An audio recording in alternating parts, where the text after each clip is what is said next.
2 p.m., like that pocket when like I'm not weighed down by the day. But you learn how to do that, right? But the industry tells you the other, like all the books, And the you movies. fell into that trap, didn't you, early on? Weren't you like an all-nighter? Did you make yourself sick? I literally almost died.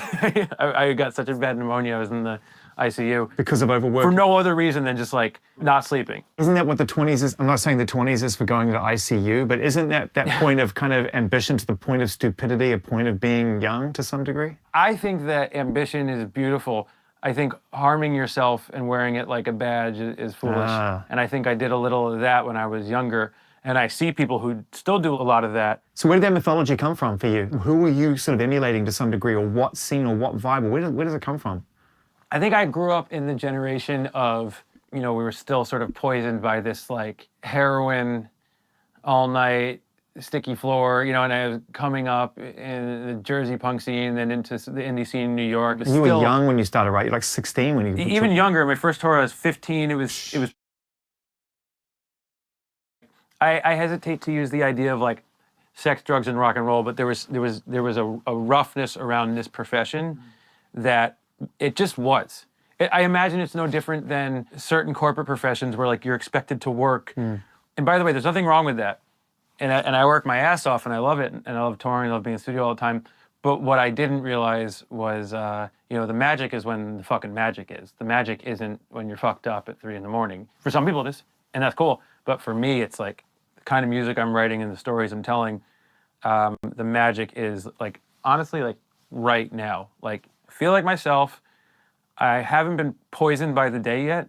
What I mean by that is like, you know, every day is a new beginning. And when you wake up in the morning and someone shot up a school, you're done. You know, you're emotionally cooked. Doesn't mean you can't do something good, but your body is vibrating. When you wake up in the morning and something's going on in your family, when you wake up in the morning and you eat the wrong thing, like there's so much literal and emotional sort of like poisoning. So every day that I wake up and I can get to the studio before something has like shattered my existence, and I'm not being overly dramatic, this is the times we live in, I'm grateful and I do things, and then at some point throughout the day, whether I'm reading about the state of the world or someone in my personal life, a friend, or my goddamn own emotions, I will disintegrate. And that is when I start focusing more on food, talking to friends and family, and watching TV. Did you ever focus on other things? Were drugs and drinking involved?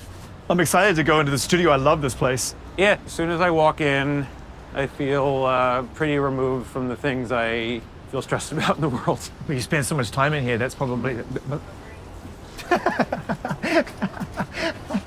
Beatles-esque shot of me and Zayn being strange with umbrellas. Thank you, buddy. So I'm gonna sign in? Yeah, sign in and date it too. Date it. Don't forget the year. Good. So we come up here. That's Studio C. That's the bathroom. Yeah. This is the lounge. Yeah. Whoa, hang on. This is beautiful. Yeah, Look this is at cool. this. Wow. There's a lot of cute pictures. There's like This is a studio apartment in New York City. my grandmother is my mom. This is good. I used to, when I went to camp when I was a kid, they'd have these like pre-made cards. Dear Grandma and Zadie, how are you? I'm fine. The weather here is good. The kids are very nice. The food is good. I hope to make the basketball team. The best thing about camp is sports. From Jack, P.S. Love you. That's so great. It's like enforced communication. When I went to camp. Who's this? That's your mom? That's my mom. Wow. That's you at the Professional Children's School? That's my school ID when I went to art school in the city for 2 years. It's my suicide mug. Yeah. It's a cute picture of Lana singing at my wedding. And this is where we are every day. Wow, this place is amazing. How long Yeah, have you my been little here? New York scene happens right here. You see. Yeah, my scene. So in case you're wondering where New York's latest scene Yeah, where is, New York scene is, yeah. Okay. It's right there, and I guess no one's invited. But So you've been here how long? oh, I've been here years. Like before producing other people? I guess right, like maybe like 2015, 16 is when I started coming a Mind if I lot. sit? Yeah. And I was downstairs for a little bit, and then I transferred up here. I like it because I love studios, but I also love the energy of not studios. What do you mean? All right, like take this out. You're at a basketball court. Like where you play basketball is where you play basketball. The hoop is the hoop is the hoop, right? Studios are funny because they're not where people hear music, and you can get very literal on this idea. Like I don't really like big speakers or anything too intense, because I don't like literally. I don't want to be hearing frequencies that commercial headphones don't even play back. And so what I like about this place is we can make some of the best recordings in the world. We have all the best gear, but it's basically an apartment. Like it's not overly treated. It's a little funny. It's small. It's there's this feeling sometimes when you walk into like a big studio and you feel like Mariah Carey, and it's just a feeling that doesn't resonate for me. Like I like to be in like a feeling like a home environment, like a little more connected to where people are going to hear the music.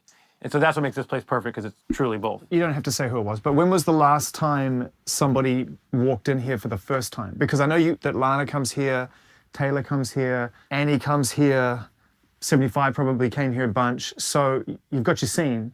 But when was the last time somebody came in and walked in here for the first time to see you? Kind of recently. Okay, who was it? It's really you'll know soon. But it's usually people pretty quickly get it. Well, it's a pretty inviting place. I mean, it's also It feels safe. It's very safe. You're in New York, so the whole city's kind of right out there. I don't particularly like I know in the pandemic, I made a lot of records out of necessity that were like destination recordings. I love those albums, and it was a great process. But for me, I'm way more interested in being in one's life. I think then the leaving of the studio is almost as creative as the coming to the studio, because then you're on this sort of like thinking of what you've done, remembering it, hoping, wondering, coming back, hearing what's better. You know, it's this like living process where when you live in something and you don't go home, I think you can fool yourself a little bit more. So I love the nature of this place being right in the middle of New York City, where it's like a place I come but I leave. You know, I wouldn't want to live here. Yeah, it's routine. It's your process. And it's also so much bullshit to this like mythology of music. Like I'm at my best like 11, 12, 1 p.m., 2 p.m., like that pocket when like I'm not weighed down by the day. But you learn how to do that, right? But the industry tells you the other, like all the books, And the you movies. fell into that trap, didn't you, early on? Weren't you like an all-nighter? Didn't you make yourself sick? I literally almost died. I got such a bad pneumonia. I was in the ICU. Because of overwork? For no other reason than just like not sleeping. Isn't that what the 20s is? I'm not saying the 20s is for going to ICU, but isn't that point of kind of ambition to the point of stupidity, a point of being young to some degree? I think that ambition is beautiful. I think harming yourself and wearing it like a badge is foolish. And I think I did a little of that when I was younger. And I see people who still do a lot of that. So where did that mythology come from for you? Who were you sort of emulating to some degree, or what scene or what vibe, or where does it come from? I think I grew up in the generation of, we were still sort of poisoned by this like heroin, all night, sticky floor, and I was coming up in the Jersey punk scene, then into the indie scene in New York. You were young when you started, right? You're like 16 when you... Even younger. My first tour, I was 15. It was pretty rough, and there was still like, I hesitate to use the idea of like sex, drugs, and rock and roll, but there was a roughness around this profession that it just was. I imagine it's no different than certain corporate professions where like you're expected to work. And by the way, there's nothing wrong with that. And I work my ass off, and I love it, and I love touring, I love being in the studio all the time. But what I didn't realize was, the magic is when the fucking magic is. The magic isn't when you're fucked up at 3 a.m. For some people it is, and that's cool. But for me, it's like the kind of music I'm writing and the stories I'm telling, the magic is like, honestly, like right now. Like, I feel like myself. I haven't been poisoned by the day yet. What I mean by that is like, every day is a new beginning. And when you wake up in the morning and someone shot up a school, you're done. You're emotionally cooked. Doesn't mean you can't do something good, but your body is vibrating. When you wake up in the morning and something's going on in your family, when you wake up in the morning and you eat the wrong thing, like there's so much literal and emotional sort of like poisoning. So every day that I wake up and I can get to the studio before something has like shattered my existence, and I'm not being overly dramatic, this is the times we live in, I'm grateful. And I do things, and then at some point throughout the day, whether I'm reading about the state of the world or someone in my personal life, a friend, or my goddamn own emotions, I will disintegrate. And that is when I start focusing more on food, talking to friends and family, and watching TV. Did you ever focus on other things? Were drugs and drink ever an issue for you? Yeah, I did a lot of drugs when I was young. And then I had a very profound experience, which I'm very grateful for, which is, and it was before, like when I was a kid getting messed up, like pills weren't bad, so you could just like take different pills, and there was kind of pre-fentanyl, and we didn't know what was what, so we'd get really fucked up. But then, when my sister died when I was 18, I was in a band, we were touring a lot, and it was obviously just so fucked up emotionally that I took a whole bunch of mushrooms one night with some friends, and I completely freaked out. I completely lost my mind, and I think it was a combination of how much I took and the grief. And the long story short is, I was so fucked up from that experience that to this day I feel allergic. Sometimes I'll have a drink or two, get a little drunk. I just, boom. I never want it to be out of control again. And I'm grateful that I made that stupid mistake, because a lot of my friends struggled. I know a lot of people who have struggled and continue to struggle. So I got lucky that my rock bottom was more one that was mixing psychedelics and grief, and not like, needles and fast cars and whatnot. It's a crazy thing, grief. It's we're so scared of it, but it's one of the most it's one of the sharpest tools in terms of cutting out the stone, isn't it? It's really weird when you are confronted with mortality, because no one talks about it. I know. But I also think because people don't know what to say. Yeah. So it's hard to listen to as well. It's not just I don't want to talk about it. Yeah. It's like I see you struggling to know what to say. I think it's harder than ever, because we've culturally decided that now we talk about grief, now we talk about depression, but we don't. We sell it. I mean, culturally, like the sense of it. Someone told me recently, they were like, there's more TikToks on domestic abuse than there are like beauty products. And I remember hearing that and being like, wow, that's amazing. I'm glad we're talking about stuff. And then I was also like, the man upstairs doesn't care what we're talking about, because the attention's how they make their money.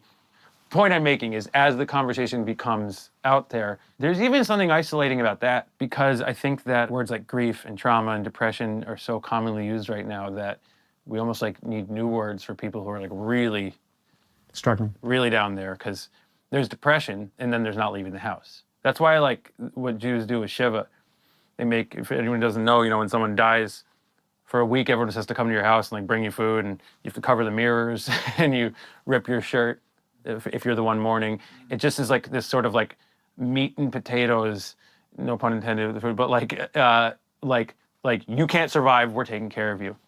And I think about that a lot when my sister died, because I know that like, if your dog dies, you get this amount of time. If your grandma dies, you get this amount of time. If your parent dies, you get this amount of time. If a sibling dies, you get more, especially if they're young. But they're just these sort of like vague concepts. And one of the most gripping and formative experiences of my life was when everyone forgot. And I don't blame anyone, but when life really carried on. And I was still there. I was still in, Grief Town, and everyone just sort of moves on, and life does carry on, which is beautiful. You really gotta fucking drag yourself into reality again.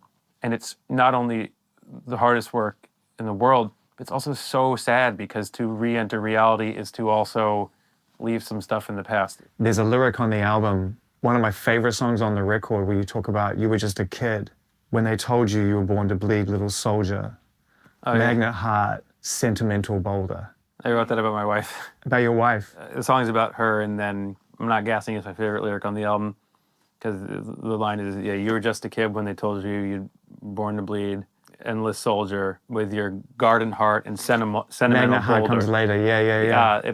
That pulled you down, but look at you, you made it out. Yeah. But I like this, when I first started writing that, I had this idea of a sentimental boulder. A lot of people like connect with. You're sort of like carrying around this thing. Yeah. That's beautiful and horrible. But then at the last chorus, I make it about me. I was just a kid when they told me this great big weight would come and pulled me, like your magnet heart and your sentimental boulder I carry with you. It's a song about marriage. I realize now you've been writing songs from an emotional standpoint in many respects to pay tribute and heal at the same time, to try to find your way through this grief. Yeah. And Bleachers has served this purpose. And we get swept up in the euphoria of the live shows and the sounds of the records, and great writing, great momentum and energy. But you've been searching for a way to understand how to move forward. And I feel like that song being at the center of the album, because I'm a two-sided human. Yeah. I like side A and I like side B. Me too. Intentional. Very.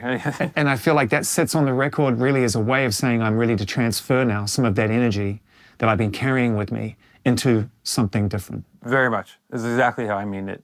I see marriage and partnership in a very intense way. It's easy to share the fun stuff with someone, but will you share the really ugly parts of yourself? it's not an attractive part of myself. Yeah, I can spin an attractive concept that sounds poetic about someone dealing with grief, but the day-to-day of that is not fun and attractive. I wanted to celebrate that in that song. I tried to. This album has found itself in a. Don't worry if it was any of my gear. Should we go next door? What was it? Let's go next door. I'll be back in a sec. Oh no, someone just joined, sorry.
Yo, welcome.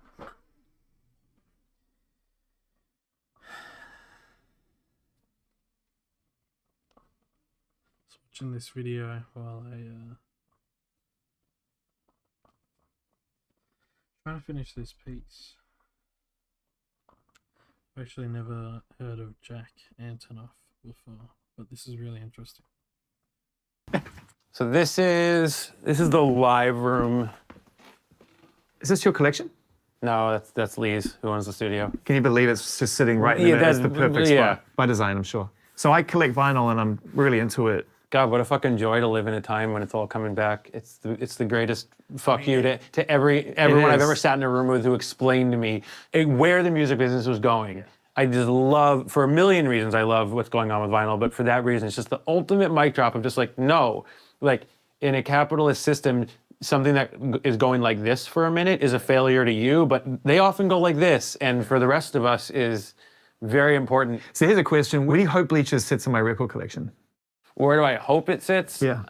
I'll tell you where I hope it sits. I have a kind of album that I like to put on when I'm having a good morning, when I don't have to go anywhere, and it's like maybe like 11 a.m. and I'm around the house and I'm thinking like, cool, I have a house and I have a life, and I put on a record that I want to, I don't know, that moment. For me, those albums are like, I listen to Bob Dylan's New Morning a lot in that time. I think Bruce is good for that time. But I guess the place where I'm really writing it from is behind the wheel of a car, is driving, is leaving, exploring, and then sort of turning back around all over again is definitely the place where I know that the audience takes it. That's where I feel it.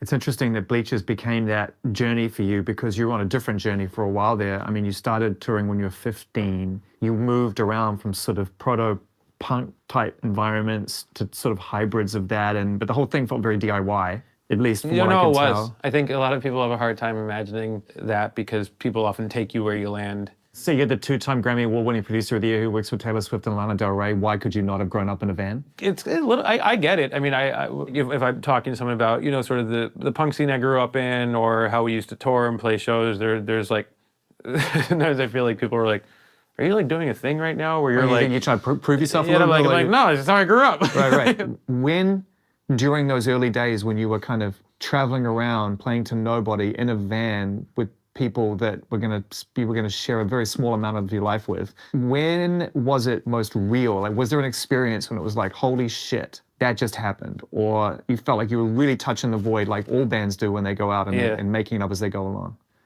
Well, I always feel like it's the same feeling, but it's a different thing at different times. So like, there was a time in my life where if we could play the Knitting Factory, we would have made it.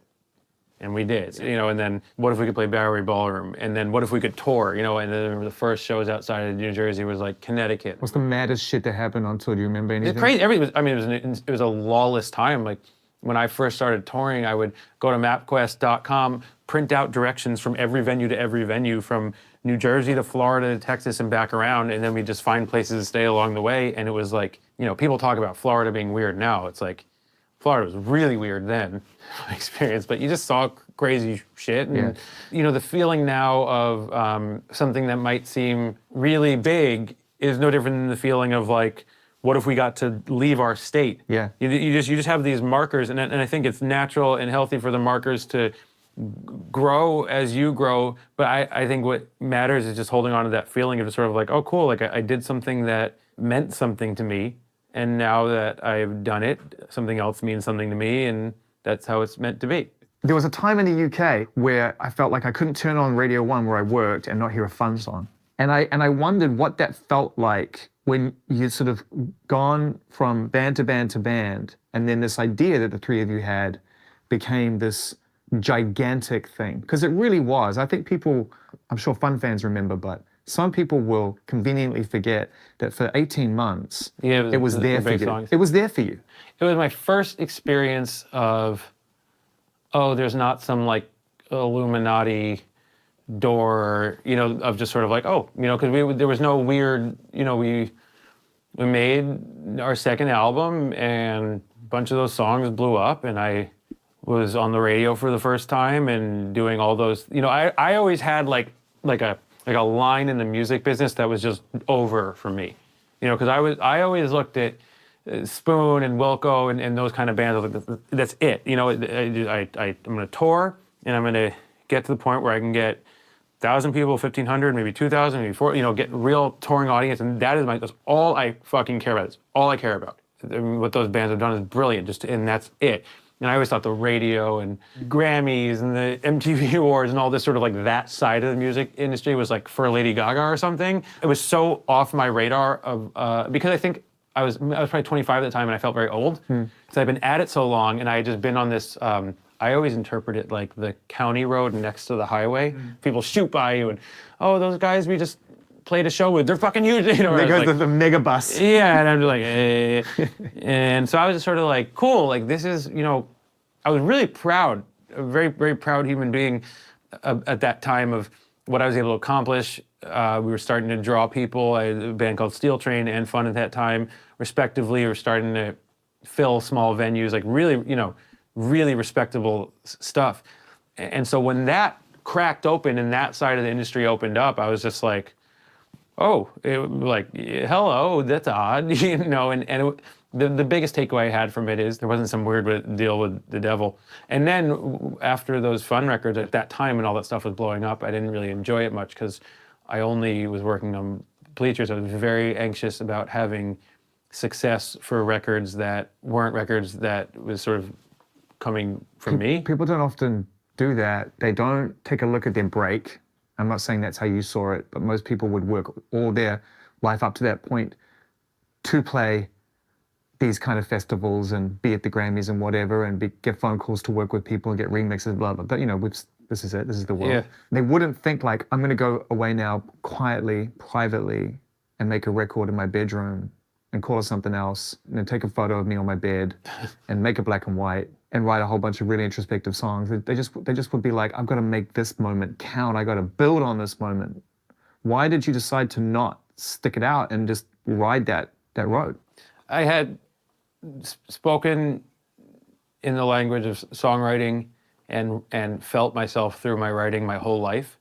And so for all the joy of how successful that band was getting, it wasn't my story. So I was, you know, from 12 years old, just writing my life and then always was and never stopped. And Fun was always kind of this side project. So it was a little awkward for me when it got so big because I was just like, oh no, like this is great.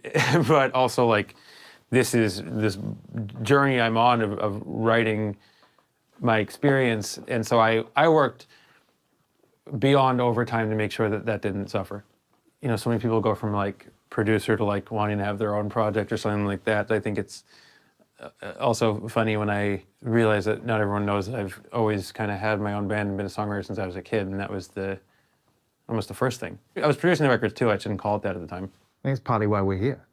Yeah, there's always a funny rub between your actual story Yeah.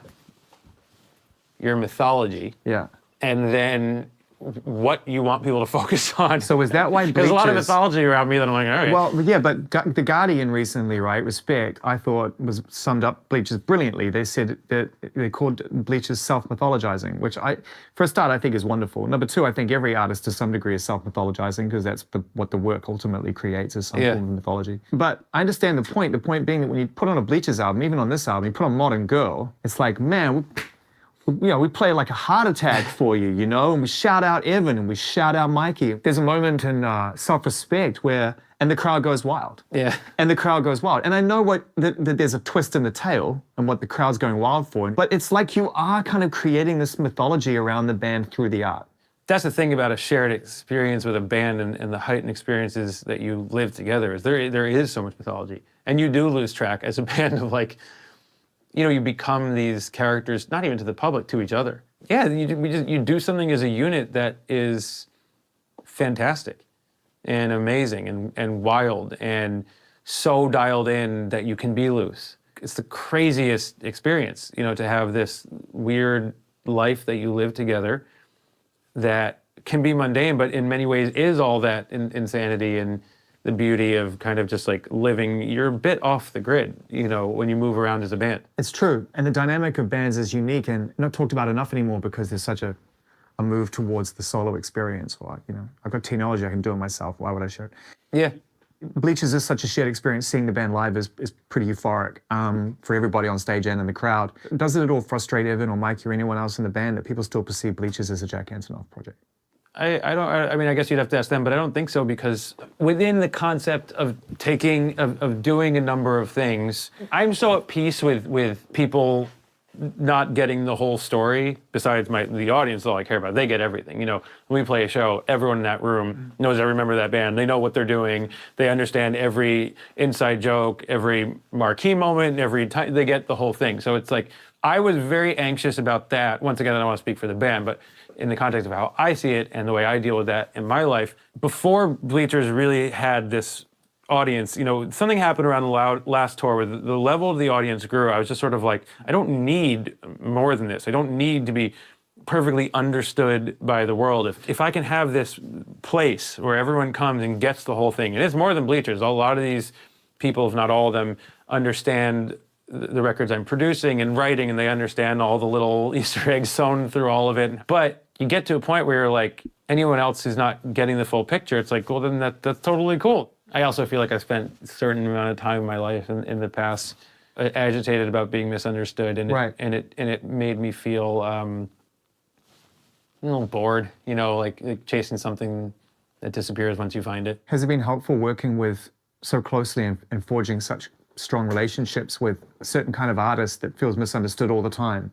I'm sure I'm sure there are days when Lana's just like, you know what, fuck it, you don't get me, right? And we know how Taylor feels because she has to exist in that space. This is her safe space, but out there, a constant judgment from one reason or another. Everyone's writing about it, so I feel like the interesting thing about being misunderstood is, man, I don't know if it's a goal to feel understood by the general public.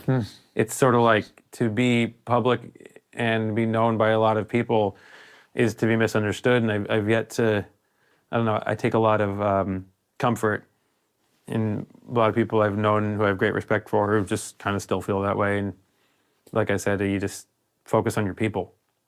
We told you my theory about being at a party.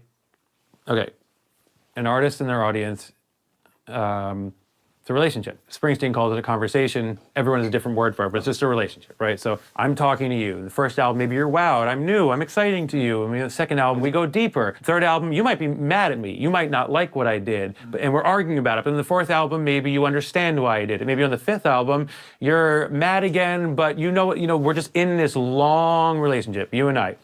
And it's a beautiful, beautiful thing. And we stick with each other and we believe in each other, whether we agree or disagree, whatever it is. The second me as an artist that I go like this, like you die. That feeling when you're at a party and someone's looking at you and they look away for a second, looking for something better. It's so subtle and it's so heartbreaking. It just destroys you. You will never trust me again, and you shouldn't. And that's why all that matters is this dead set, long relationship with your fan base. The second you look for something else, and that can be done in many ways. You can just feel it when an artist does it. The person, the heart and soul that you're talking to, they disappear, as they should, because it's the most disrespectful thing you can do. And so I think about that all the time. And when I'm writing music and when I'm expressing something, I think about the need to express it, and then I think about who I'm expressing it to, and I just, even if I know it's going to bother them, I'm just with them. Yeah, I think it's the most dangerous thing you can do artistically is take your eye off of your people. You brought up Bruce, and so much of the DNA of when I listen to a Bleachers record, and I'm going to word this really thoughtfully because I don't want it to draw a direct comparison, but it creates a similar feeling. Who are here, as they should, because it's the most disrespectful thing you can do. And so I think about that all the time. And when I'm writing music and when I'm expressing something, I think about the need to express it, and then I think about who I'm expressing it to, and I just, even if I know it's going to bother them, I'm just with them. Yeah, I think it's the most dangerous thing you can do artistically is take your eye off of your people. You brought up Bruce, and so much of the DNA of when I listen to a Bleachers record, and I'm going to word this really thoughtfully because I don't want it to draw a direct comparison, but it creates a similar feeling. I'm fine with that. Yeah, it creates a feeling that I get listening to not just Bruce's records, but certain records that Afghan Wigs give me that feeling. Yeah, I get know. that from like Hold Steady. Yeah, Hold Steady give me that feeling, you know, that Greg Dooley to me, like, tonight I say goodbye to everyone who loved me. Yeah. You know, stick it to my enemies tonight. But he's in a car on a train or going somewhere while he's saying it. It's fantastical, but it's born of a understandable place. I've always liked that kind of music where I feel like I'm friends with the person who's singing me the thing, but then they'll say something where I'm like, whoa. You know, it's So like, what happens when you become friends with the person who's singing you the thing? I mean, what happens Bruce? when you, yeah. oh, well, Bruce, you know, you don't meet your idols unless your idol's Bruce Springsteen. That's the quote, right? You know, but actually that's true for everyone. Great. The thing about New Jersey and the sound, and Bruce being the sort of the top of that, is that sound is everywhere, man. That sound is in where I'm from. Like that's the sound of the punk scene I grew up in. Like when I hear like. I heard Australian music in the 90s. Yeah, totally. So to me, why I get so obsessed with New Jersey and the landscape, not only this idea of where I'm reporting from, which is my heart and soul, but it's not just Bruce and it's not just a cool sound. It's a very specific sound that you hear all over the world, but you don't understand right away, you know, when you hear, oh, that's Jamaican music, oh, that's Manchester music, oh, that's that thing coming out of Bristol, that's Japanese, that's Atlanta, you know. New Jersey is this, it's unwieldy, is this thing gonna stay on the track? There's the horns because it's coastal, but they're not like, you go a little further up and the horns get sort of rich, you go a little further down, they get a little like goofy. It's like the horns in Jersey are they're like so lovelorn and sad, but they're anthemic. It's such a specific sound. I call it Shadow of the City because it's the only massive city in the world that has that sort of medieval, you're right there, the death of energy, the ash of the city falling onto these people who live in New Jersey where I grew up and just looking out their window and seeing it and you're right there, but you're so far away. It's so potent. It's obviously Southside Johnny, it's Bruce. Patty, who's married to Bruce, her albums sound like this. It's the scene I grew up in. It's all the guys from Gaslight Anthem, Save the Day, and My Chemical Romance. I hear it in all of that. I hear it in Paul Simon, who seems to pretend more like it's a New York City thing, but his perspective is Jersey to me. And so it's a torch that first of all, it's who I am, so I wouldn't shake it even if I could, but I do feel very intent on making that clear of just, this is a sound that is really important. But yeah, when I talked to Bruce about it, I mean, he jokes himself on his Broadway show. He's like, I'm the person who made, I don't know if he says I'm the person who made New Jersey cool. He says something like that, and it's true. You know, when I heard his music growing up, I thought like, you know, it's like seeing someone from your high school like do it. You're like, oh, like, huh. And Jersey is a very made fun of place for really no reason. It's extremely misunderstood. It's like fucking Europe, man. There's just everything there. It's gigantic. It's everything. It's the most beautiful place and beautiful food and culture. And you want good Italian food? Fuck New York City. You go to New Jersey. I was going to say, isn't that just a byproduct of being in the shadow of a lot of the things that I think New York is famous for, I prefer in New Jersey. Fucking sue me, but I will die on that hill. Were you going to say pizza? Pizza 100% is better in New Jersey. Bagels 100% is better in New Jersey. You know, it's just, you're right outside New York City, and there's a lot of fucking people who never go to New York City. Yeah. Don't give a fuck. They're totally removed from it. And there's people like I grew up who are like, but also loved it. And you're like, it's so, this is what Bruce always did so well. It just dares you to dream. He always wrote that so perfectly. Just this dares you to dream about getting out, dares you to dream about something else. But never at the sacrifice of what makes that place home. That's the trick. The trick is to yearn to get in a car or go somewhere, to go and experience life, to escape and find a new beginning. But you'll never, ever. Can anyone ever to leave their hometown and truly survive? Are you laughing because there's a lyric on the record? Who Yeah. sang that? No, it's the sad lyric. Who sang that on the album? That's me. Yeah, you went into character mode on that. Yeah. Okay. Does anyone in your hometown actually? Why did you put the survive? accent on when you sang it? I don't know, to be honest. Because it's affected. It's not subtle. No, there's a little auto-tune on that song. It's a weird song. It's a special one to me. There's a little auto-tune in my voice, and I'm kind of doing voices. You know, sometimes when I'm demoing something, you know, I'm completely free when I'm behind the mic, so I'm just trying shit. And, you know, a lot of times you're finding what you want, and every once in a while you do something and you don't know why you did it, but you're sure it's the take, and you don't know how you're gonna sit with Zane and explain why you put a little country twang in your voice in a very sad moment. I love it. You know why? Because to me, it's like it's the same thing as keeping Lana speaking off mic in the song. There are things in there that take me out of the compositional infrastructure, which everyone tries to master, whether they accept it or not, to try and create perfect craft. Yeah. And you are unafraid of putting things in your songs that break that spell. I've never been that kind of mathematician, technician, and I am not knocking it. It blows my mind people who are, you know, if I like see Max Martin, we'll joke about how we do like opposite things, you know, and he's brilliant. You know, you never want to, I don't want to step outside of what I love to do. I want to explore I want to drill further in what I love to do. You know, so what I love to do is find things that may or may not make sense or a little bit outside of, you know, that's why I love the saxophone so much, why I love hearing Modern Girl on the radio. I don't hear a lot of saxophone. That's why I like, you know, recording vocals a certain way or leaving in these things or that things or going from airtight to really messy just because I always want to, you know, if something's going on and you can hear it out there, you're not compelled to do it, you're compelled to do the thing that you do. So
All right.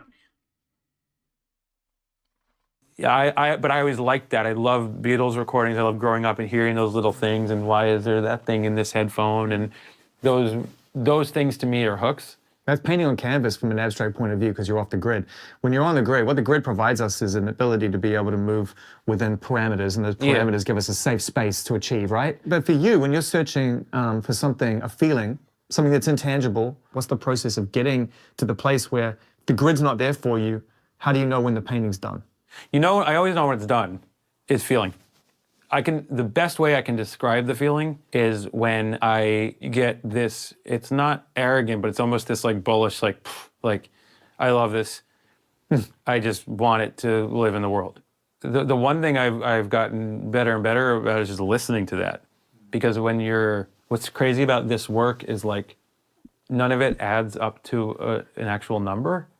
So like, it's not like, I did this and I did this and we're doing building blocks to get somewhere. Like, it's so fucking random. You know how many records we've recorded this way or that way or this song, and then you spend hours and money and all this stuff doing it, and then you turn around and you're like, I think it's an acoustic song. Yeah. And then you put it down in 10 minutes and it's got more emotional resonance than all the shit you did. And then other stuff, it's just, you have to be so, which is why ego in the studio is so hilarious to me, because it's like ego in church. It's like, you know God better than me or something? That's crazy. Like, the studio is like, no one can sit down and write that song. They just hope for it. Yeah, you're hoping for it, and it's true. And I've learned that over the course of my life, having conversation after conversation about process. That the process is really out of the artist's genuine control. It lives within the spirit of the room. I see making records as like sitting there with like a net, and you're just like hoping for it. And that served me well, because you can't put yourself above the process. You can't know when it's going to come from. Right? It's not a business model to sit there and just wait to capture the things. It's like most people will rent a studio like this, which comes at a cost, and figure out like how they're going to fill the diary in order to pay the That's rent. why the music business is filled with people who are blowhards, is simply because it's one of the few, like, you think you have like a multi-billion-dollar industry, right? Name another multi-billion-dollar industry where you just don't even know how to do the thing or what's going to make the money or not. That's why when we're here, we don't think about that stuff, because there's no upside. Like, there's no amount of piano, guitar, hours, mixing, plugins, there's no amount of things or things you can add or subtract that give you a result. It's all feeling. It's why I've been very happy to divorce myself from anything that's just not here. You know, everyone I'm making records with, like, we're pretty insular, and people of all different sizes, like, not just people of the privilege to be so, but I really just tend to work with people who just have a gut feeling about something and just want to find it. That's all making an album is. So what makes you want to say yes? When I feel that with someone. Another theory, the North Star theory I have, you know, if you and I are looking at the same thing and we want to make something and we're both looking at this thing, our only challenge is the road to get there. Mm-hmm. And that's the easy part. As long as we're not going to give up, as long as we're not going to accept anything that isn't what we see, then our issue is time, cost, life. You know what I mean? Mm-hmm. The bad things happen when people see different things. This is why I've never related to like the sort of like cinema version of like, you and I are yelling, you know, this is the sound, motherfucker, you know? Yeah. Because it's like, if you don't hear it, you know, like when I think of all the things I do, yeah, I can remember every time when we heard it. I remember the moment that I did this. I remember the moment I programmed the beat to I Want to Get Better, and I was like, I just heard it. And then Laura heard it, and then everyone who heard it. I remember the moment Lana, the track was down, but we didn't have the chorus to Mariners Apartment Complex. She just got behind the mic, she sang that part. She heard it, I heard it, Laura heard it. And if anyone didn't hear how brilliant it was, they're a moron. I remember, you know, there's that little video, but I remember the moment that Taylor was sitting in my apartment and we were doing Getaway Car, and it's like, these things, they tell you what they are and they're pretty unimpeachable, and that's why so I guess that's what I look for, or that's why I know I could do something with someone, is if that's all we're looking for, is just this feeling.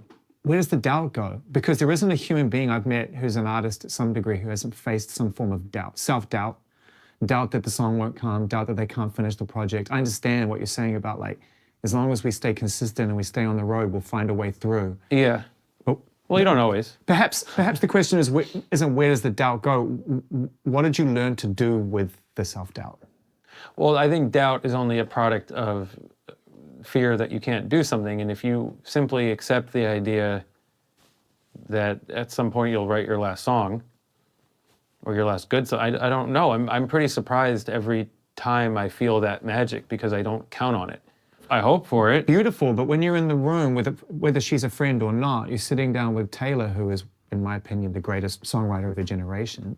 You're saying that you get yourself into a room with her and you're able to I'm very forget it open. all. Yeah, because Forget everything that's come before, forget everything that's waiting for you yeah. outside. definitely forget everything that's come before because all it can do is weigh you down. Yeah.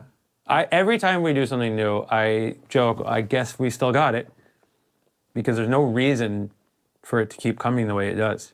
There's a lot of magic there. I feel that way with Taylor. I feel that way with Lana. I feel that way with my band. There's people I've had these long relationships with where I'm just like the opposite of expecting it. It's almost like the more we do, the less I expect it because I often think to myself, well, how much longer could we really keep having this spark? And I'm just grateful that it's there, and I don't know where it comes from or where it goes, but the one thing that I've noticed is that anyone who claims to know where it comes from and where it goes burns out pretty fucking quick. So are you competitive?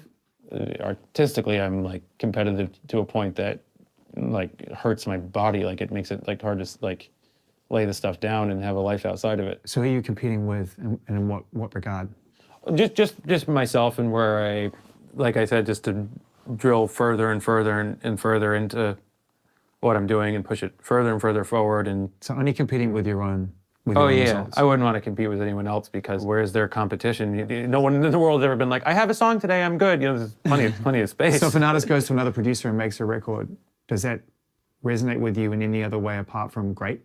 No, it feels great. I mean, I've worked with lots of different producers in my day, and I don't think it's particularly normal to have these ongoing relationships. I think they're really rare and magical. Yeah. So like, I'm pretty loose about stuff. Like, no one like signs contracts when they walk in the door. We just work, and when we make things, then they come out and everything's fair and cool and whatnot. But like, there's no expectation. If anything, there's more an element of shock and thrill when you're able to access another chapter because it's just rare. And I don't know why, but I've gotten a few experiences like that. Yeah. It's rare for a band to stay prolific. It's rare for, I mean, the pivot is wonderful and thrilling, but the holiest grail is to go further. Further and further. That can be uncomfortable though in terms of subject matter, and there can be things that get written about and talked about that can be really tough. And I mean, as a fan of music, there are certain records I struggle to listen to now for one reason or another. Oh yeah, me too. And I sort of wonder whether, can you make a record with someone who's coming in and is diametrically opposed worldview-wise to you? I think so. But I also, when the world comes into question, I like to throw culture up on like an imaginary wall. Sometimes I think like talking about these different things that are happening in the world help illuminate where you can see a whole. So, but most of the time we're not really talking about, like, it's such an insular thing. I mean, it's why the best protest songs aren't on the nose, right? When we listen to music, we're vibrating on a feeling that's so much deeper than we know, right? So like, you can't really describe what you get from a song or why it feels this way or that. The worst protest songs are the ones that say the thing exactly. The best protest songs are the ones that like fill you with that. Except for Ohio. Except for Ohio. But Ohio, I would make the argument that somehow, beyond the lyric, the music fucking sounds like that. I don't know how they did it. Oh yeah, well, that's Neil Young. Yeah, I mean, no disrespect to the whole CSNY, but that's just what Neil Young No, does. any day of the week we can put Neil Young in a different category. Yeah. Especially when it comes to shit talk. He's kept it a little classier. Who else sings on the record, on the Bleachers album? Anybody apart from Lana? Yeah, Florence sang and wrote on it. So she sang and wrote on Self-Respect, yeah. Because that song started with her, right? Yeah, and that song is really, that's like the kind of song I could have never written a few years ago. Why? It's very conversationally direct. That's the one where these things in life are rough and fast and unfair. It'll be interesting to see how people take it, but what I thought was all these things happen in like marked time periods. It started with when that Kendall Jenner Pepsi commercial happened. I remember thinking to myself, totally divorced from anything it meant or who it did or didn't offend. I was just like, wow, like I can feel that in like 30 years, like this, like her giving the Pepsi will just be like in a flash in like moments to remember this time, like, you know, Nixon going like that. They become patchworks of your life. Like I was sitting there and I was thinking, so the line is, was it the day that Kobe fell from the sky, the day that Kendall With a Pepsi smile. Pepsi smiled, the day that you held her last, these days of our lives, they're rough and they're fast and unfair. Yeah. And it's not really joking or taking the piss at anyone. I'm just sort of like the loss of a family member, a story in the news about something horrible happened, a stupid commercial that spawned like all these things are these weird patchworks that like when you're kind of in bed at night, like I guess what I was trying to reflect on was like how wild it is that you could be thinking about grief or mortality and then lunch and then envy and then rage and then dinner. Doesn't this trace back to that moment we talked about in the control room where you experienced for the first time in your life that really difficult realization that others will move on while you staying still? Yes. It's like that mixed with the utter randomness of the human brain. Like Right.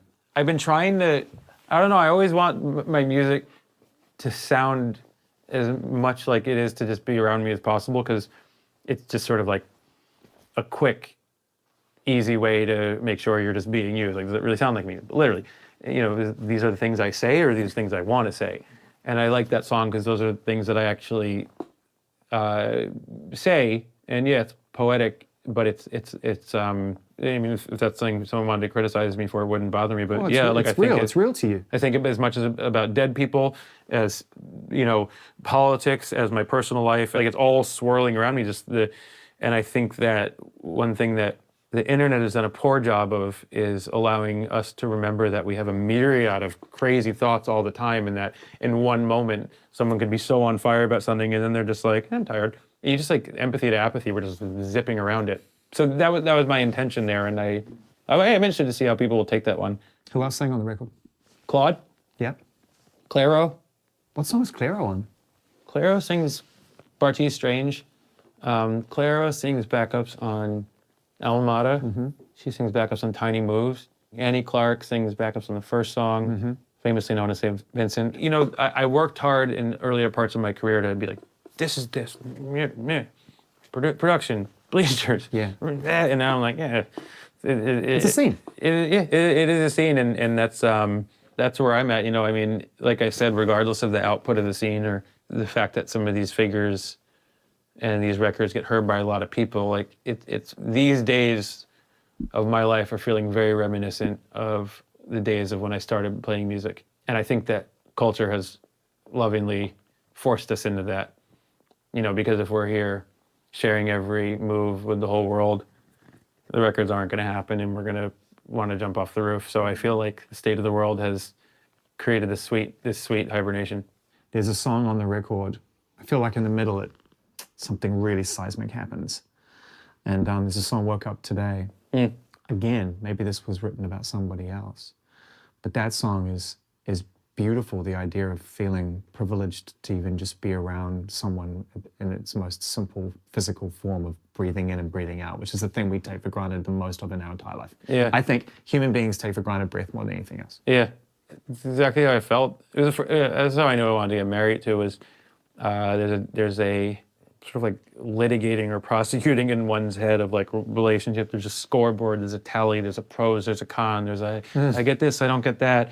That I've always had, you know, this sort of like chuntering of like tennis shoes in a laundry machine kind of, and sometimes it stops and it restarts again. Every relationship I was in, and then when I met my now wife, it was just, it's not that it stopped, it was just there. It was just somewhere, it was gone.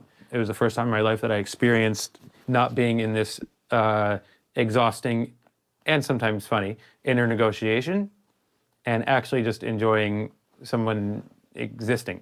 What's that lyric that my bed was a place for the lonely? Yeah. I used to think that it was holy. Well, a big part of falling in love is all the beautiful parts of it. But then there's a sort of secret, weird part, which is, well, what about all the stories I told myself that all of a sudden aren't true? Yeah. You know, because What's my identity now? yeah, what's my identity now? And forever my identity was like, oh, my parents have a weird relationship. Oh, like this generational trauma, this, blah, blah, I'm bad at this. Like work comes from, you know, all the patchwork of bullshit that you tell yourself to stand in place of the the horrible truth of loneliness. Yeah. Because you deserve it, by the way. You deserve to be lonely. You deserve it, and you've created it, and not everyone gets it all, and blah, blah, blah. Is a lot to, when you find something that you do get something you want. I think this could happen in art and music too. If you start to reach people the way you wanted to, you can sort of be like, well, what is my armor now? I dealt with this when I first had any success in music, because the first decade of being on tour, my armor was, you don't get it, this is what I do, I tour, I'm here no matter what. If one person comes, I don't give a fuck. If 1,000 people come, that's cool too, but every single person matters, I don't give a shit. And it was the armor I wore. Your metric of value means nothing to me. Yeah, nothing. And I still carry that, but you start to get to a point where at some point it's not who you are anymore, and it would be unattractive. Like, I don't want to go in with that armor, because now I have a very passionate and intense relationship with the fan base that isn't sort of like, whether you come or not, what it's, it's like. So then you meet Margaret, who's your now wife, and you're faced with a decision to either try to make her fit into that identity, which is probably not going to work. Oh, I never even. No, but this is the choice you face. Totally. Or you get out of your own way. Exactly. And to try to make someone fit into some identity that was armor or a coping mechanism is how You fail before you even start. Totally. Second I saw her, which was right there on that roof, I saw her and I was just like, got it. Okay. Nothing else matters. And that's how I functioned, and I changed everything about my life to be ready for it. But it is funny to look back at the stories I told myself. I wish I was a little nicer to myself in the past. But this is what I think about a lot in the studio and making records and stuff like that. It's like, maybe shut the fuck up and make the stuff and focus on what you're doing and listen to how you feel, and stop putting in all these elements that are part of this like mythology. Ordinary heaven. Part of me wanted to call the album that, but I didn't like the word ordinary, because It's not a great marketing tool. it felt like it was. Well, you're teeing it up for everybody to review it that way, right? That's the thing. It's not a door I want to open. It's sending the wrong message. Yeah, and by the way, like the concept of ordinary heaven, as I thought about it, and it was also more that I became sure that it was a self-titled album, but I was like, it's not the front door. It is a lived-in concept. It is a later track on the album. It is an attic. You get there. You know what it is, though, is it's an opportunity for you to pull in one of my favorite pieces of dialogue I've ever watched. That's Rodney Rodney Mullen, who is hands down the greatest freestyle skater of all time. Yeah.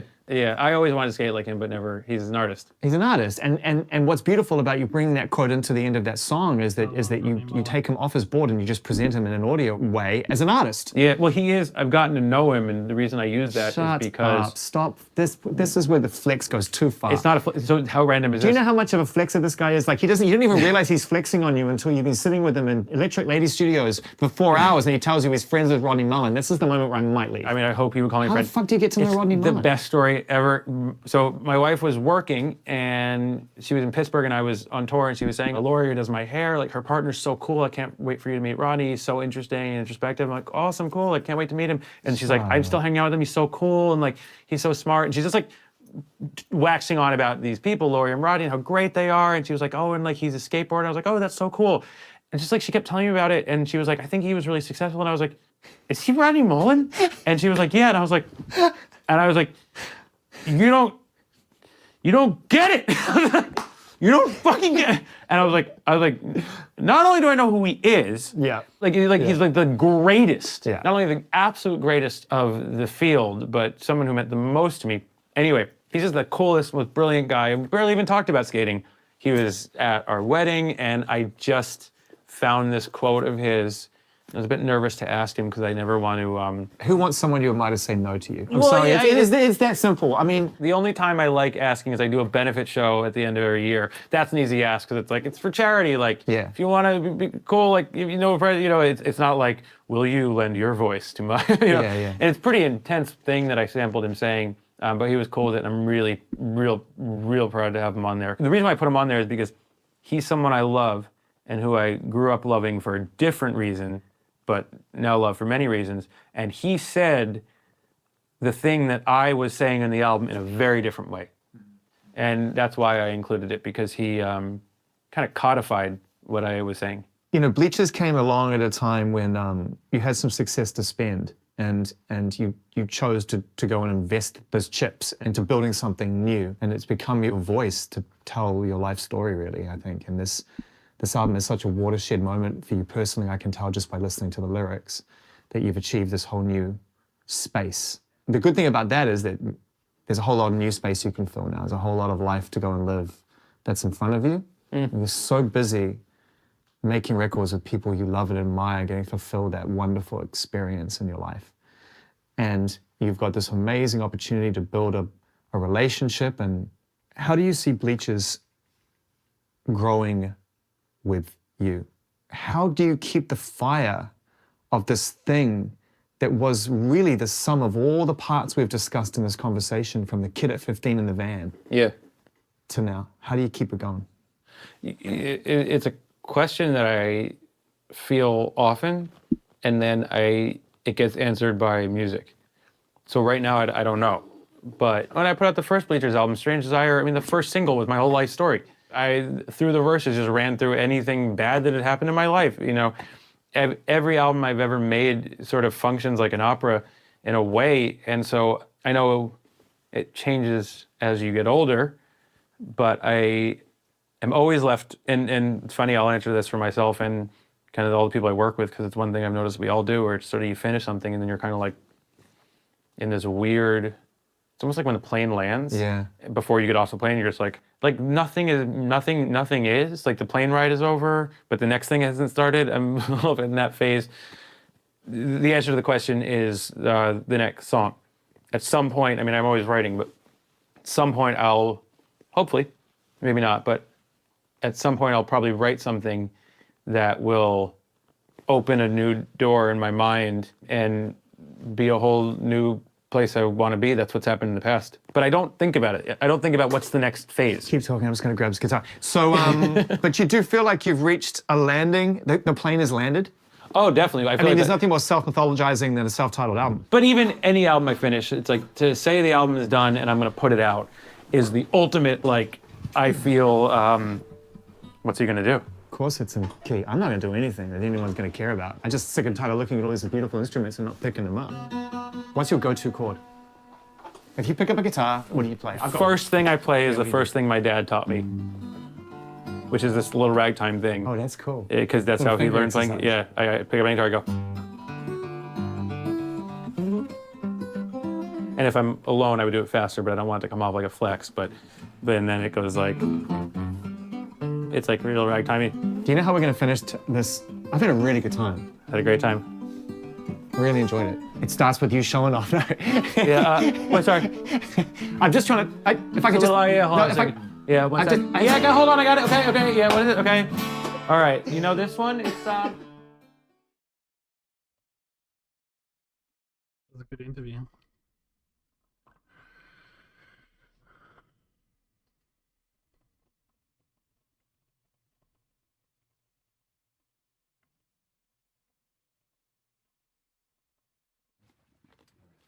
I've just got to talk about every song. I want to do all of it. Same. I don't have shit.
Yeah.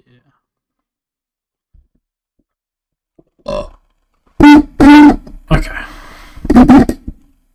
That.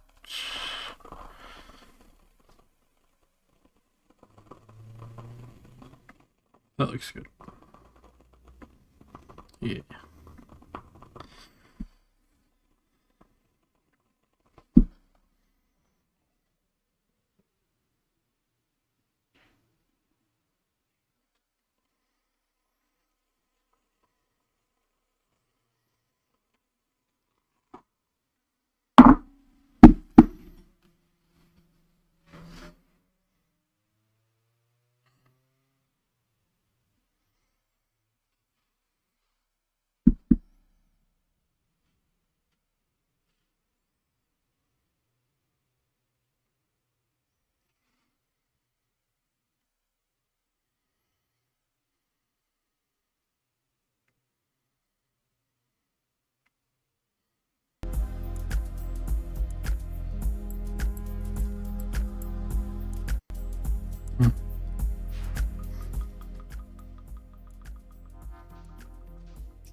Pretty groovy. Mari stuff.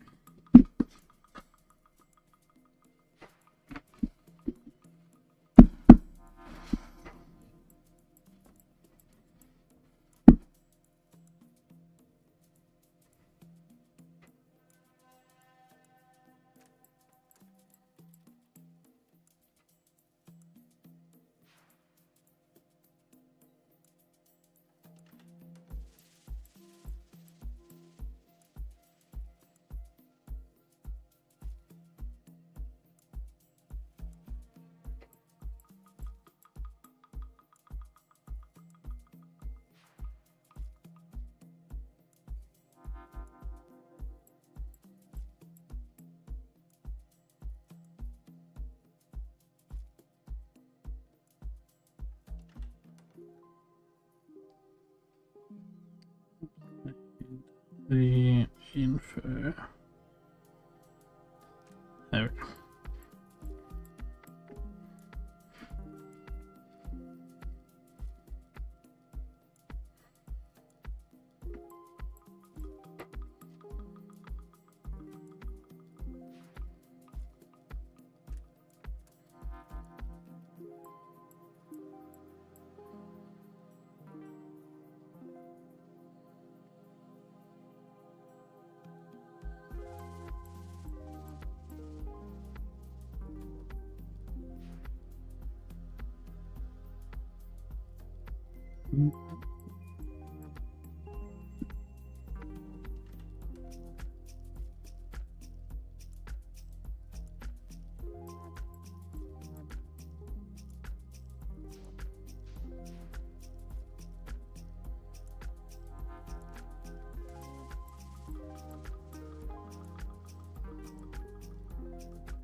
Hopefully, oh yeah, that still works.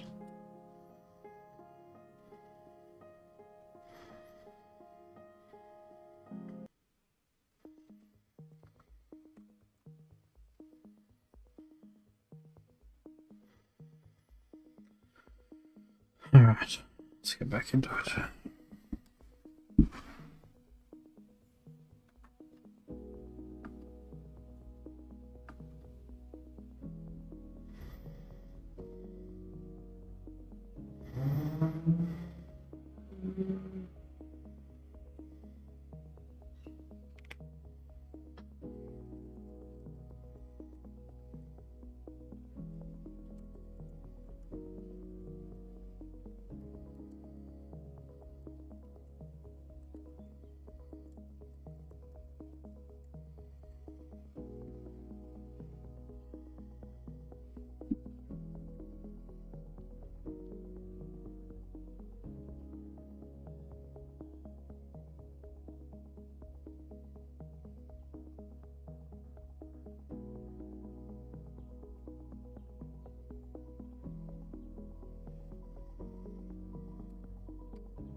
Hmm.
See, sorry.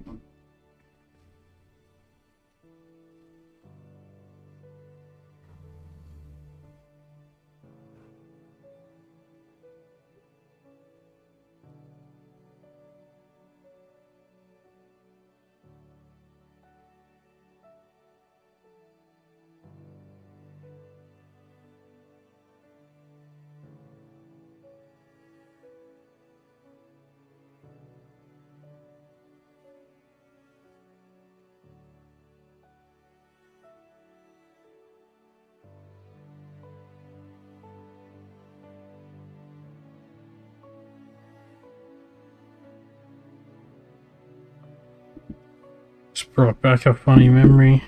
One of my last days in Hong Kong, I was going back to this bar me place on Hong Kong Island. It was a great day. I just sat in the park. I think it was my last day there, and I had to catch the bus back. I just sort of sat there enjoying my meal, thinking about the trip, and it was a lot of fun.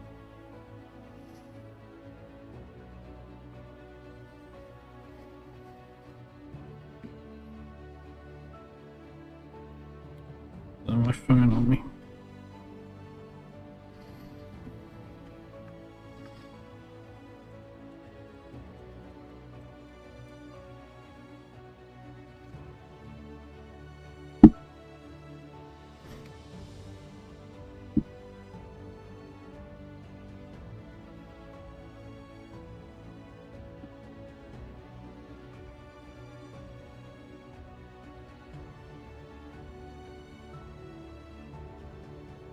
It was actually a really good trip.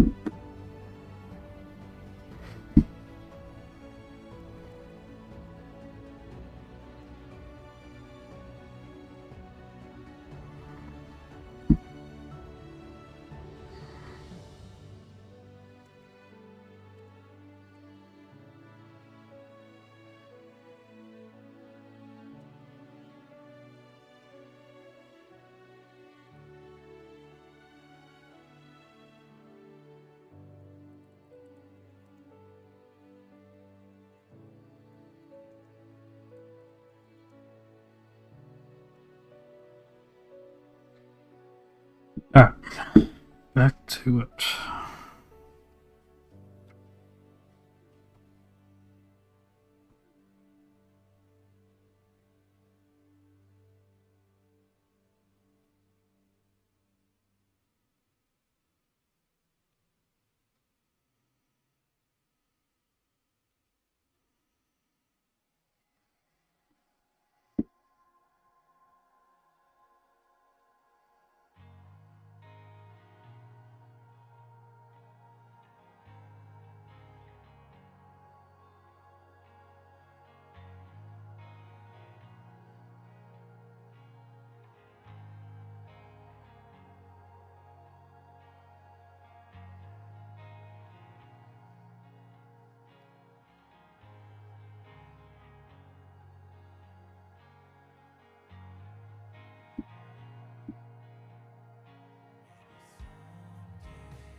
Are we going to the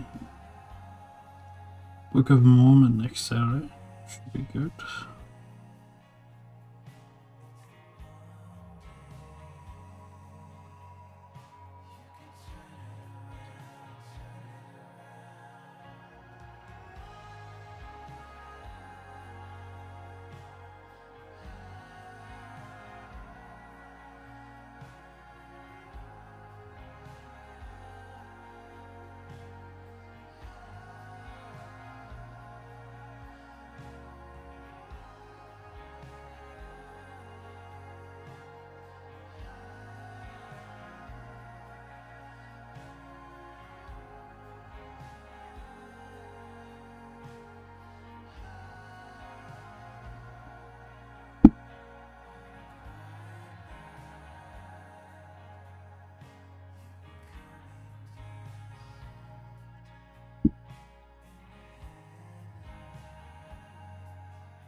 I'll be back.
some cookies, some chamomile, vanilla, and honey tea. Whisper. Just got a piss.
Maybe we should watch something.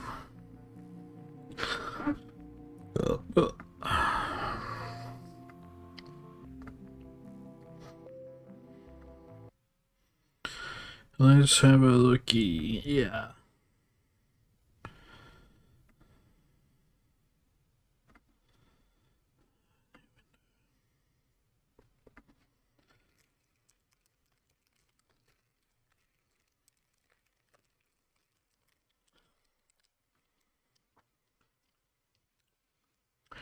Been watching a lot of Brian Eno videos.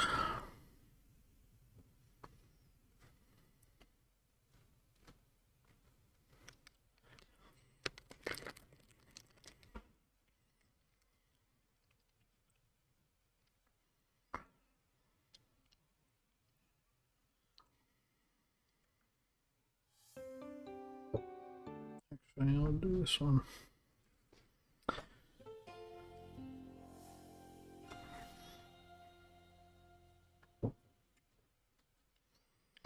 I'll pull it up for you. Good evening, everybody. Welcome to the British Library. A warm welcome to the British Library. And I'm so glad you're all here tonight. My name is John Fawcett. I have the privilege to look after the public events program here. And obviously, it was when I had the call from Dan saying, "Would you like to host Brian and Better?" That was one of the easiest decisions I made last year. So great to see you here, and welcome to everybody who's watching us online or in the future. Whenever you're watching this event, welcome to you too. So yeah, we're absolutely delighted to be doing a special event tonight to celebrate the publication of What Art Does, an Unfinished Theory, which has just been published by Faber. And obviously it's a collaboration between Brian Eno and Beta A, the artist and novelist. So Beta is, she's from Amsterdam, she's a novelist, she's a short story writer, she teaches art in schools. And in 2019, she's established a network called Turquoise Network, which brings together scientists and artists to work on social issues and anything that takes that fantasy.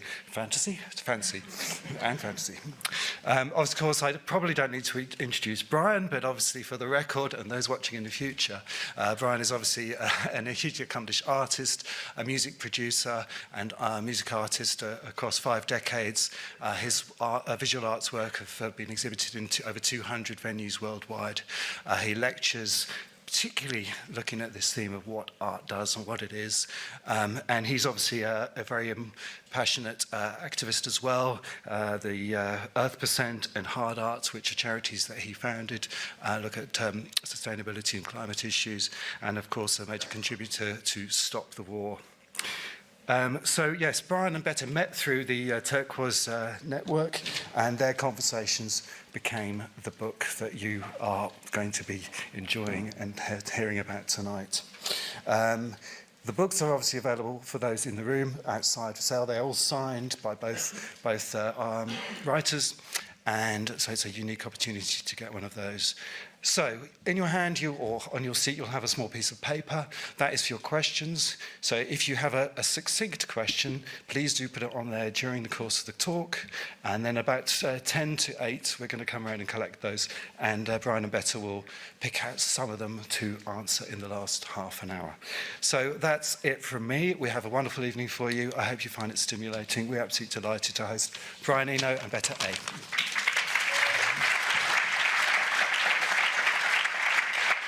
Oh yeah. Oh.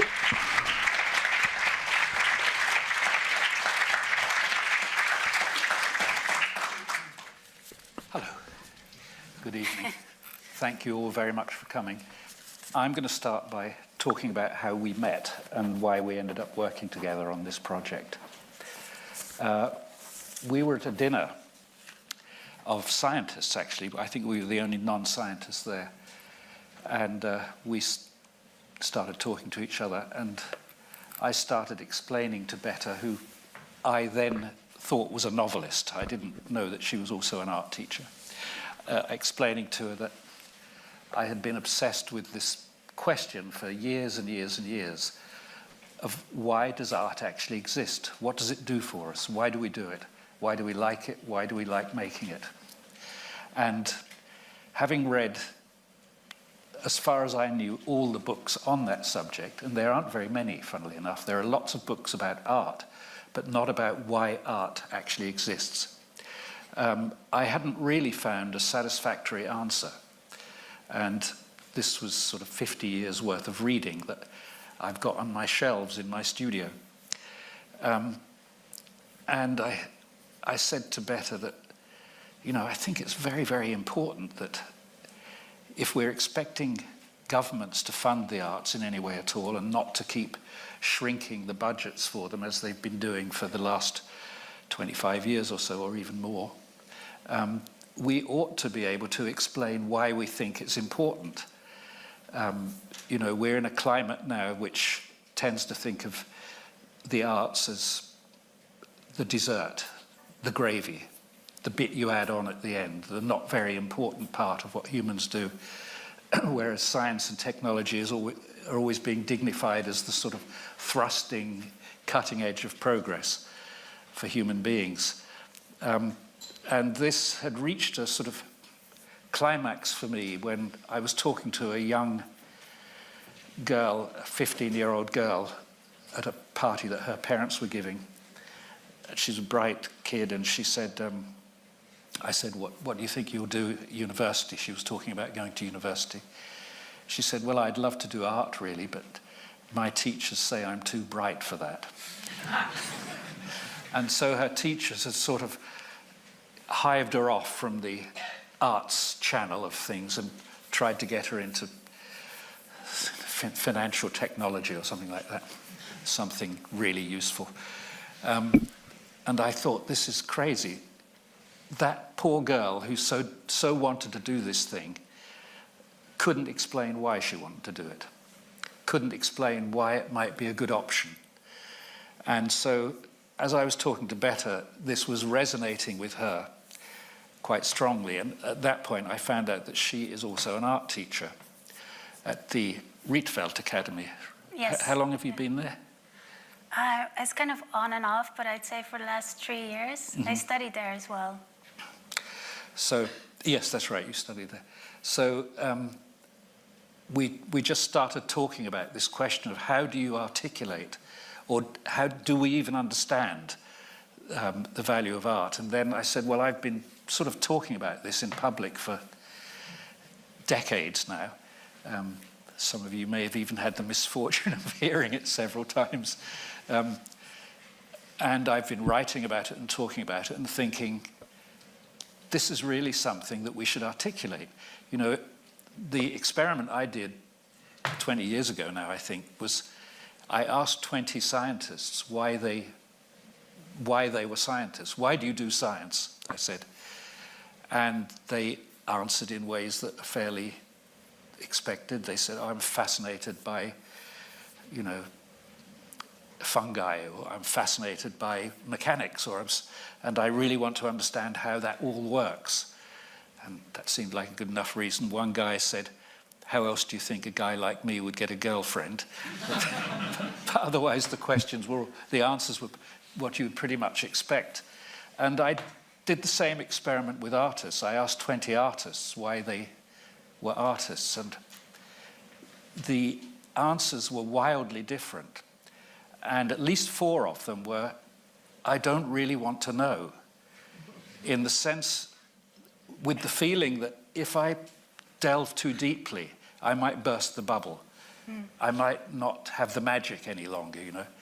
And I thought, this is a kind of mess. Artists are always expecting from governments that they should get some sort of treatment and some kind of dignity afforded them. But they can't say why they're doing what they do. You know, it would help if we even tried a little bit. We don't have to ultimately succeed, but just show willing and have a go at trying to articulate why it's important. If you're going to insist that taxpayers should willingly part with some of their money to support the arts, and the art schools should be subsidized and so on. So anyway, so I ended up talking to Betta about this, and she said, well, maybe you should put this stuff together. And I said, well, I've been trying to put it together for years. I've got transcripts of all the lectures I've given and lots of interviews and so on. It's a pile like that high. And she said, well, I wouldn't mind reading through those things and seeing if I can form it into some kind of shape. So that's how it started. But it turned out to be a much more complicated and interesting relationship than that. Because it turned out that Betta had a lot of good ideas in these lines as well, and that she was an illustrator, which I didn't expect. That came rather late in the conversation, didn't it? Yeah, I was trying to remember get some clarity on some of the ideas that you have, and I was doodling, and you just said, I like that, let's do more of that. I wouldn't mind if half the book was this, doodles. Yeah. So that's how it started. And for me, that was really fun, because I've always wanted to put my drawings in a book. And I really like that when you say you had this pile of notes and you've been working on it for 40 years, the book just got shorter and shorter and shorter. We just simplified, and took out everything that we felt was overly complicated, too specific, and really went down to the question of what is art for? So in order to answer that, you first have to say, okay, what is art, or how do we define it in this instance? Yeah. So that's what part of the book is. But I love that your ideas went so simple and basic, because I read a lot of books about art in art school. You know, you have to read Kant and Hume and Thomas Aquinas, and me and my classmate all felt like, yes, we are artists, but this book has nothing to do with us. It has nothing to do with what we're doing, and perhaps we're not really artists because we don't get it, or we get it, but we feel like we are not that kind of divine apparatus that they're describing. So I like that your ideas went down to the basics. So what is it for? And that it included also nail polish. Mm-hmm. Yes, so when we first presented the book to Faber, I said, we have to get it out as soon as possible, because if we wait another year, it will be about 2 pages long. Yeah. So the pressure was on, because the book kept shrinking. And it wasn't really because we didn't have more to say, but we just didn't want to make it complicated. We wanted to make it a book that you could read in an hour and a half, really. And then you might want to read again. And I think the clue to that came really in thinking, well, who would we like to read this? And what would we like to achieve by doing it? You know, I could carry on doing public talks and interviews, etc., for the rest of my life, and probably will. But I really wanted something that would reach an audience that I might not otherwise get. In particular, young people who were thinking of wanting to become artists, being told that that wasn't a very important thing to do, being told that their talents were such that they should do something that could A, earn them a lot more money, and B, get them more social respect. I thought it would be so nice to be able to make an argument that was straightforward enough for those kids to understand and to say, I think I know why I'm doing this. I mean, Yes. I remember it being a big crisis of my young life that I couldn't understand why I wanted to do it. I married when I was very young, and my first mother-in-law was a wonderful woman who was fascinated by scientific logic. She was a friend of Karl Popper and quite a lot of those kinds of scientists, and she liked having me around in the conversations, even though I was only 17. And I remember once after one of these conversations, which involved Francis Crick, James Watson, and several other big scientists in her caravan. She lived in a caravan outside Cambridge. I remember her saying to me, "It's very nice having you here, Brian, but I do worry why someone with a mind as good as yours would waste it being an artist." And that really hurt me, because I didn't have an answer. I just knew it was what I wanted to do. And I respected the scientists and so on. I knew what they were doing, in a sense. I knew why they did what they were doing. But I couldn't understand why I wanted to do this. So that was the itch that I scratched for all those years, and trying to think, why do I do it? Does it make any difference to anything? And, you know, in a time when everything's changing so dramatically, you kind of think, I ought to be involved in something that's making a difference, really. Yeah. What would you answer now if you could go back and your mother-in-law would say, why would somebody with a bright mind like yours go into the arts? Would you have a good answer now, or would you just hand her the book? I'd give her this book. Yeah. Yeah. Future mother-in-laws can expect that. Yeah. And I think it's also quite good to know what it's for, not just to explain to people why you're doing it, but also for yourself. Mm-hmm. You hear that children, when they get into early adolescence, they go into this stage that they call the drawing crisis. So they stop a certain form of art and they never pick it up again.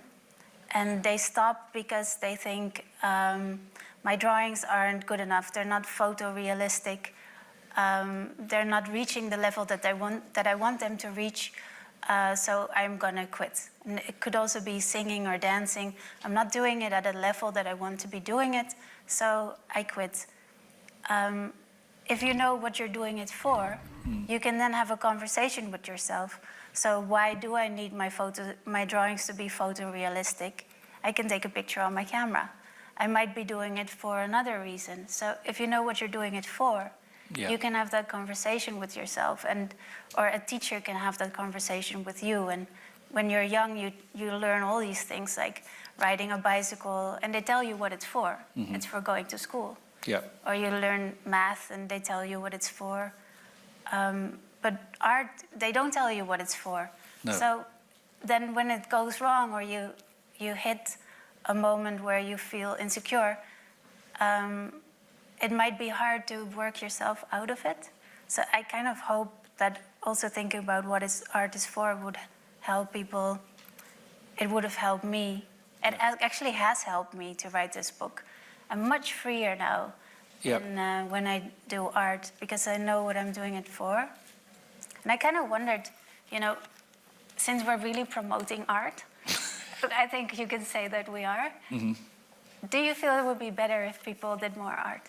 Yeah, I think first of all that people do a lot more art than they think they do. Yeah. So you know, in most people's minds, there's one bunch of people called artists, and there's another bunch of people called the audience, or people who aren't artists anyway. And I think that's already a bad distinction to make. It's a false distinction. There are obviously people like me who full-time are artists, and who make their living by it. But that doesn't mean that all the other people who are doing creative things are not in any way involved in that category. I see a spectrum from people who, at the one end, like us, I guess, are full-time artists, and then right at the other end, there are financiers or people who don't really ever do things that involve the creative interaction with materials. But in between, there are people who do things all of their life that are actually creative behaviors that they haven't called art. So they still see themselves as non-artists. So there's a big part of the book about haircuts. And I chose to start talking about haircuts because it's an artwork that everyone, except apparently me, has. So it's a set of aesthetic choices on your head, and there's no reason for a hairstyle. There's no reason no functional reason for having your hair that way rather than that way. There are some functional issues with hair. You know, you don't have to be too long if you work with machinery, for example. But most of the issues to do with haircuts are not functional. They're to do with style, with some kind of set of associations. So I thought that since we are, in some sense, all first-hand artists when it comes to our hair, also our clothing, if you like, that would be a good place to talk from, to start with that idea, to start with thinking, well, what are you doing when you get a haircut? Why are you making those choices? Why do you even bother? Why don't we just let it get long and then just chop it off, which one can probably assume that was what hairdressing was at some time. It meant hacking the hair off to get it out of your eyes. But we don't do that. We make a lot of other choices. For instance, one of the choices you might make is, do I want to look very masculine or do I want to look very feminine? Of course, that axis changes all the time. What looks feminine now isn't necessarily what looked feminine 40 years ago. What looks masculine now isn't. So the axes are moving all the time. So it's a very interesting sort of cultural indicator, the haircut axis. But it's also an indicator of how we think about ourselves sexually and gender-wise, you know. So another axis that you might have in the haircut space is, do I want to look retro or futuro? I can see in this audience a few retros and a few futuros. There's a futuro there with two-tone hair. I won't point to everyone. I don't want to embarrass you. And then another axis might be, do I want to look like I'm comfortably conforming? That's to say, not trying to make a noise about myself. Or do I want to look rebellious? And lots of other axes like this. Do I want to look strong or gentle? So on and so on. And these can all be expressed in a haircut. Now, I don't think anybody, except possibly me, thinks about that when they're sitting in a hairdressing salon. They're not thinking those terms, but that's actually what you're doing. You're making a set of choices on that kind of basis. And those are aesthetic choices as far as I can see. So I think you can start thinking about our creative side by talking about how we wear our hair, how we dress, how we use makeup, how we walk, how we speak, how we use slang, for instance, whether we swear a lot. Those things are all to do with a set of values that are not functional. That's to say, you don't have to wear Levi's or Cartier watches. You choose to. You might have to wear clothes in this climate, but they could just be made of Hessian. They could be made of anything, really. They don't have to be corduroy or what's that stuff that cyclists wear? Lycra. Yes, they don't have to be those things. Well, Lycra is arguably a bit functional, isn't it? Yes, well, I guess there's this question of where does function end and where does art begin. I think if you say, okay, I'm running for the bus, are you making art? And at one point, if you caught the bus and you do a little happy dance inside yourself, are you then crossing the threshold Into toward- art, yeah. Yeah, is it perhaps a bit of a blurry threshold? Yeah, so everything is blurry in this kind of conversation. So when I used to do talks about this, I used to bring with me half a dozen screwdrivers. And I would have an overhead projector, so I could put the screwdrivers on the table, and you'd see them on the screen. I should have done that today, shouldn't I, really? It's always a nice moment when the screwdrivers come out. That's true. They're surprising. So what I used to say then is, look at these screwdrivers. The front part, the blade, is exactly the same in each one. It really can only be one way. It's got a job to do. It can't be made out of chocolate or marshmallow or marble. It wouldn't work, it would break. And it has to be a particular shape. There is no room for aesthetic freedom in that. It's not an issue. You want to make a screwdriver that works. It's got to be this hard, it's got to be that shape, and it's got to be stiff enough to not break. But then when you look further up, you look at the handle, then there are quite a few choices, aesthetic choices possible. First of all, it can be a color. It can be 2 or 3 different colors. It can be it can be shaped in many different ways, and it can be made of quite a few different materials: wood, metal, plastic. So I started to think, well, maybe the front of the screwdriver is completely functional. The handle has some room for what was called design, but I would say that's art, really. Art and design mean the same thing. Design is a little bit more connected to function than art. But if you then extrapolated that out and you kept going in the direction of the handle, you get to sculpture. You'd get to something that isn't meant to be used for anything, but is just meant to be what it is. So there's a very simple line. And for instance, there are artists like Carol McNichol, the ceramicists, and Grayson Perry and so on, who've kind of made a career out of doing that, out of saying, this is a type of design for making a functional object, but I'm now making it increasingly non-functional and increasingly aesthetic. So, the first thing that a teacup should have really is no holes in it. Yeah. Well, one at the top. Or one at the top, yeah.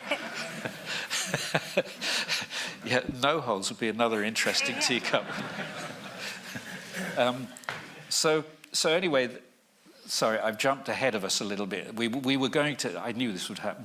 We were going we're not sticking to the list, but it's No, okay. we had a sort of fairly logical way Yeah. of doing this, but it never didn't happen. No, but it's a good way to jump to this notion of, so what holds these forms of arts together? Because I know a lot of people will object to the idea of nail polish being art, or if you make the handle of the screwdriver pink, it's art, because they might also think artists are doing a real serious job. If you're going to declare everybody an artist, you're kind of diluting the thing that we're doing. And then another argument that could be made is, Go to the toilet.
Of what?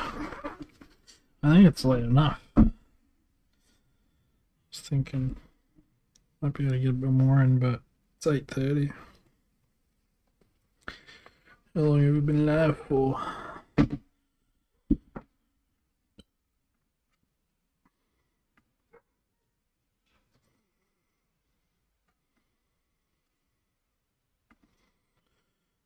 I don't know.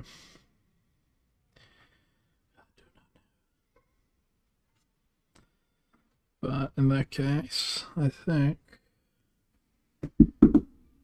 gonna end it there. Actually, we'll go another few more minutes. If somebody is in the financial sector and they come up with a really creative way of not paying taxes, are they? That's all they ever do. Is that then also art? So, what holds these things that we call art in the book? What holds it together? Where does art? We say where function ends, art begins. But what holds all these art things together? What is? So, I'm going to jump forward again here. Yeah. One of the, I think, the really interesting parts of the book is about play.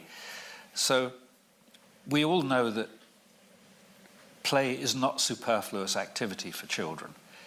Play isn't a waste of time. The Victorians thought that it was. So play was sort of severely rationed, so children didn't get much of that, and they got a lot of book learning. But now we know that children are always learning when they're playing.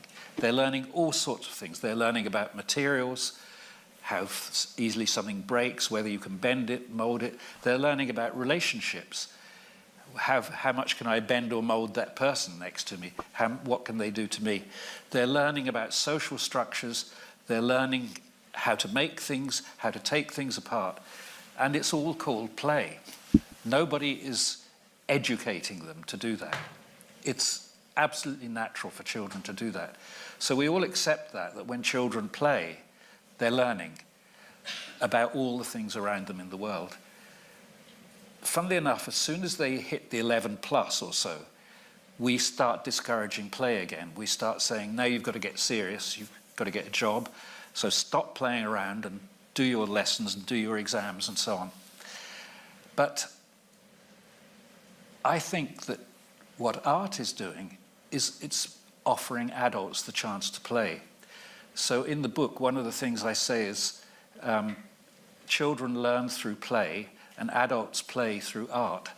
And I think that is what is going on, that we carry on being creative and trying things out, seeing how this feels and how that feels. Important word, feels, which we have to come back to. And this is how we maneuver through life. And it has exactly the same function for us as play does for children. When children pretend, you know, you're the nurse and I'm the doctor and she's the patient, what they're doing really is imagining a different world that they're in and they're in some kind of relationship to. And they're imagining how that world works. What does it do? What does she have to do? What am I allowed to do? And so on. All of these things are very important things to understand.